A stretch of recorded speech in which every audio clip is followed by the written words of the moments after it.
পাখি। হাম দিল দে চুকে সনম সিনেমার রোমান্সই ছিল সালমান ঐশ্বরিয়ার বাস্তব প্রেমের প্রতিচ্ছবি, কিন্তু সেই গল্প ভেঙে যায় তিক্ত বাস্তবতায়। সম্প্রতি সহশিল্পীরা জানান, প্রেমের আবহ সিনেমার সাফল্যে বড় ভূমিকা রেখেছিল। তবে সালমানের মেজাজি স্বভাবে বারবার থেমেছে শুটিং, এমনকি আলিঙ্গনের দৃশ্যে অস্বীকৃতিও ছিল তার।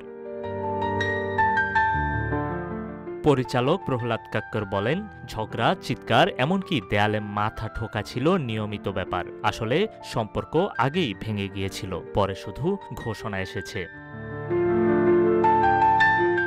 বিচ্ছেদের পর বলিউড দাঁড়ায় সালমানের পাশে, ঐশ্বরিয়াকে প্রায় একঘরে করে দেয়া হয়। এতে তৎকালীন সময়ে তার কেরিয়ারে গভীর ক্ষত তৈরি হয়। বলিউডে প্রেম বিচ্ছেদের গল্প অনেক রয়েছে, তবে সালমান ঐশ্বরিয়ার অধ্যায় আলাদা। এতে আছে সাফল্যের ঝলক, অস্থিরতার আঁচড় আর ক্ষমতার রাজনীতির নির্মমতা।